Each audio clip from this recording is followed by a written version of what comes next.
জীবনে বেটা ছেলে তোবা করে লেছে, কোনো বেটি ছেলের সাথে তার গল্প করবো না। ঝোঁক একটা ঋণ বেজে উঠলো, ফোনটা ধরে লেছে যে বেটি ছেলের গলা। হ্যাঁ সোনা, কি খবর? ভালো আছে জান? খ্যাপা, তুই তো তোবা করে ছেড়ে দিয়েছিস বেটি ছেলের সাথে গল্প করে, জীবন আর কথা বলবো না। আর ফের যখন মেয়ে লোকের আওয়াজ পেয়েছে তখন হ্যাঁ সোনা বলো, কোথা থেকে বলছে সোনা? কি বুঝো ওকে মাগে, সোনা তো জীবনে কারোর মুখে শুনেনি রে, ওর কল যাব হয়ে গেছে। বুঝতে পারছেন? এই হচ্ছে মানে বেটা ছেলে জাত, পুরুষ জাত, এটা হচ্ছে মানে আদম জাত। ফেরেশতারা আল্লাহর কথা সবটাই মানবে, যেটাই বলবে। এই খটুটাতে পানি বর্ষাও, ফেরেশতাকে আল্লাহ অর্ডার করে মিকাইলকে এই খটুটাতে পানি বর্ষাও, এই খটুটাতে পানি বর্ষাবে, অন্য খটুতে পানি দিবে না। এই খটুটাতে পানি দিবে, অন্য খটুতে পানি দিবে না। আর যেটা বলবে আল্লাহ ফেরেশতারাকে ওটাই করবে, একটু দিক ওদিক করবে না। আর মানুষ একটু ফাঁক পেলে এলপেপকে বলে এই খটুটাকে ডুবিয়ে দিই, দিয়ে দেবে। বুঝতে পারছেন তো? এরকম হচ্ছে। তো ৭০,০০০ ফেরেশতা আল্লাহর দরবারে দোয়া করবে। তো সূরা হাসার শেষ ৩টা আয়াত মুখস্থ করে নেবেন। মুখস্থ করে নিয়ে পড়বেন সকালে ফজরের নামাজ পড়ার পরে এবং মাগরিবের নামাজ পড়ার পরে। তাইলে সারা রাত আপনি লাখ ডেকে ডেকে ঘুমাবেন, ফেরেশতারা সারা রাত আপনার জন্য দোয়া করবে। যদি রাত্রের মধ্যে মারা যান ফজরের আগে আগে, শহীদের দরওয়াজা পাবেন, কোনো হিসাব লাগবে না। আর যখন দিনে যদি মারা যান খাস জান্নাতি, আপনাকে হিসাব লাগবে না, আপনি বিনা হিসাবে জান্নাতে চলে যাবেন। বুঝতে পারলেন? এই এই চ্যাংড়াটার বাড়ি কোনটা? জি, এই তোমাকে ইউটিউবে দেখতে পাচ্ছে নাকি? এই ইউটিউব বানাইছে নাকি, ছোট শর্ট ভিডিও নাকি? দেখা করবে আমার সাথে পরে, বুঝতে পারলে? ঠিক আছে। তো কথা হচ্ছে ভাই, যে কথা হলো যে কথা হচ্ছে ভাই, কথাটা শুনেন, ভালো করে ধ্যান দিয়ে শুনেন। তো এইগুলো দোয়া তাসবিহ পড়েন, সকাল সন্ধ্যা পড়েন, আল্লাহকে অধিক পরিমাণে স্মরণ করেন, সব সময় স্মরণ করেন ভাই, সব সময় আল্লাহকে ডাকেন। বুঝতে পারছেন? আল্লাহকে সব সময় ডাকবেন। আল্লাহ বলছেন ইয়া আইয়ুহাল্লাযীনা আমানু যিকুরুল্লাহ যিকরান কাসীরান, তোমরা অধিক পরিমাণে স্মরণ করো, অধিক পরিমাণে ডাকো, আল্লাহকে সব সময় ডাকো। আল্লাহর কাছে যদি সব সময় চাও, আল্লাহ বিরক্ত হবে না। বাপের কাছে যদি যাও, বাপকে যদি বলো আব্বা এটা দাও, আব্বা 10 টাকা দাও, একটু পরে আব্বা 20 টাকা দাও, আব্বা 30 টাকা দাও, আব্বা ফের 50 টাকা দাও, আব্বা এটা দাও, আব্বা ওইটা দাও, যদি খালি আব্বা আব্বা করে, এটা চাই ওটা চাই। কিন্তু ভাই রে আমার, এটা চাই ওইটা চাই যদি বলে, তো ওই লোকটা কি করবে? মানে বাপ বিরক্ত হয়ে যাবে। আল্লাহকে যদি সব সময় ডাকেন, সব সময় যদি ডাকেন আল্লাহকে, আল্লাহ কোনো সময় বিরক্ত হবে না। আল্লাহ সব সময় নিত্য এবং নতুন। আল্লাহর কাছে যত চাইবেন, যতবার যাবেন, যত যাইবেন, আল্লাহ কোনো সময় বিরক্ত হবে না ভাই। আল্লাহ বিরক্ত হবে না, ঘুরে ঘুরে চাই সেটাও বলবে না, বারে বারে সেটাও বলবে না। আল্লাহকে যত ডাকতে পারেন ডাকেন, আল্লাহর কাছে চাহেন, আল্লাহকে খুশি করেন ভাইরে আমার, বন্ধুরে আমার। আর আপনার সকাল সন্ধ্যা আল্লাহকে বেশি বেশি করে স্মরণ করেন। আল্লাহর রাসূল বলেন, একটা সাহাবী আছে, আল্লাহর নবীকে বললেন, নবী গো, আজকে রাত্রে আমি ঘুমাতে পারিনি, আজকে রাত্রে আমি ঘুম যেতে পারিনি, আজকে রাত্রে আমার ঘুম হয়নি, ব্যথাতে। আল্লাহর রাসূল বললেন, কিসের ব্যথা? বললে আমাকে বিচ্ছাতে ছেড়ে, বিচ্ছুর ব্যথাতে আমি ইলিচিন পাইনি, আরাম পাইনি। এই কথা যখন বলল, আল্লাহর রাসূল বললেন, এই দোয়াটা যদি তুমি মাগরিবের নামাজ পড়ার পরে 3 বার যদি পড়ে নিতে, কিংবা ফজরের নামাজ পড়ার পরে 3 বার যদি দোয়াটা তুমি পড়ে নিতে, তাহলে 3 বার পড়ালে তোমাকে সাপ বিচ্ছু কিছু স্পর্শ করতে পারতো না, তোমাকে সাপে কাটবে না, বিচ্ছুতে কাটবে না।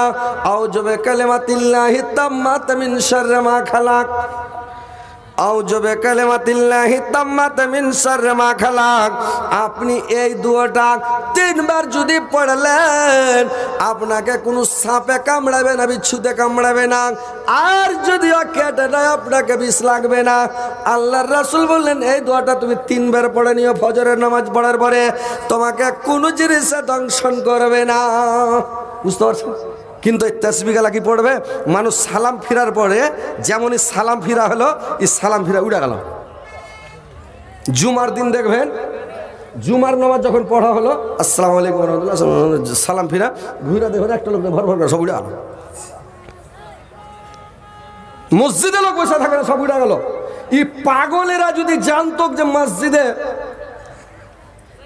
আগা কাতারের কি নাকি, আগে মসজিদে যাওয়ার কি নাকি, জুমার দিন সকালে মসজিদে যাওয়ার কি নাকি, মসজিদে আজান দেওয়ার কি নাকি যদি জানতো, আল্লাহর রাসূল বলছেন তুমি আজানের যদি খালি ফজিলত জানতে তো মানুষ হুড়াহুড়ি করে, মারামারি করে, লাটারি করে আজান দিত।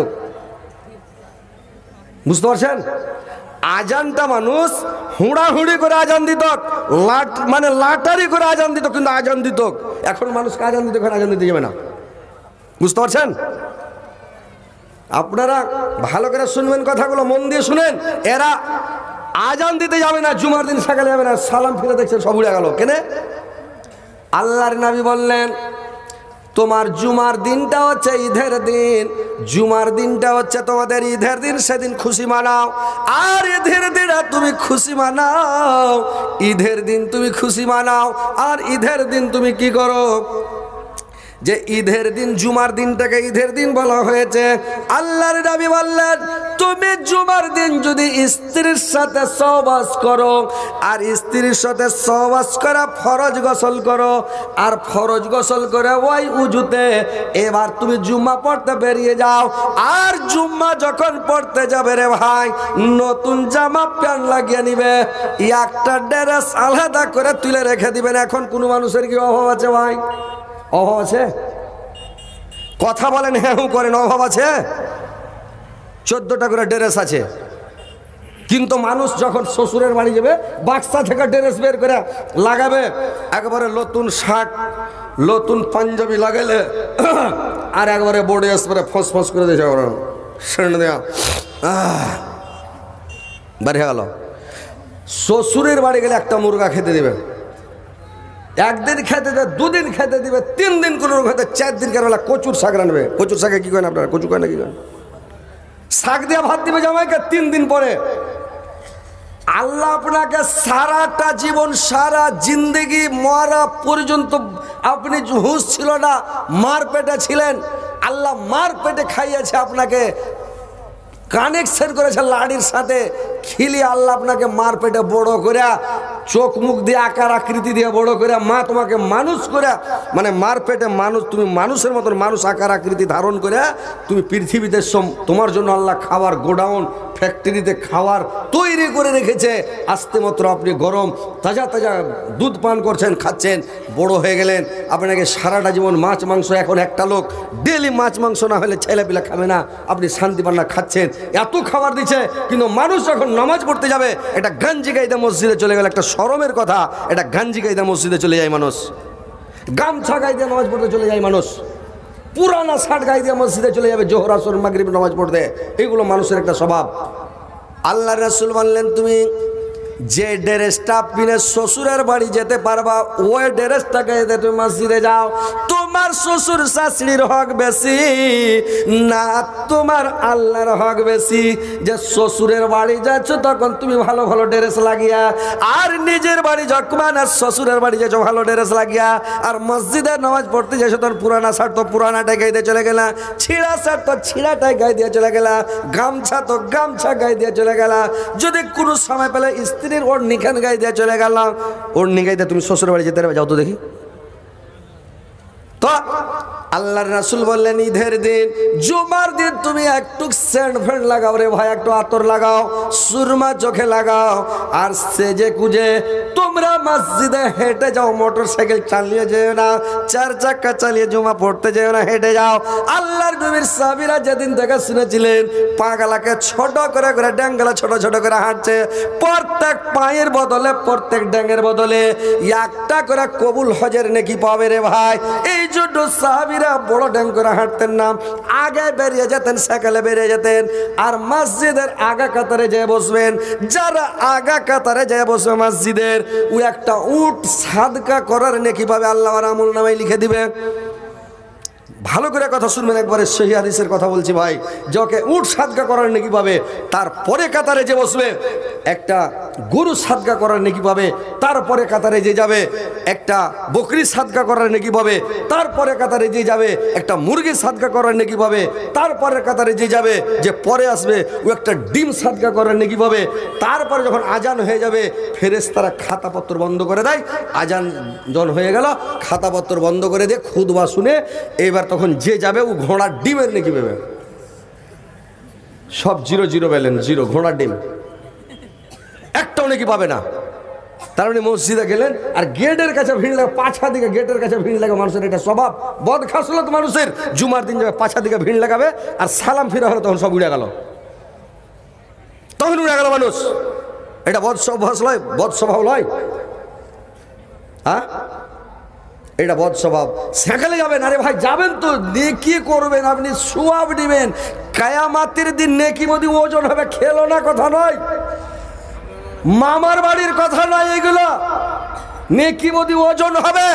পাল্লাতে যদি নেকির পাল্লা ভারী হয় জান্নাতে যাবেন, নেকির পাল্লা যদি হালকা হয়ে যায় গুনাহ ভারী হয় জাহান্নামে যাবেন।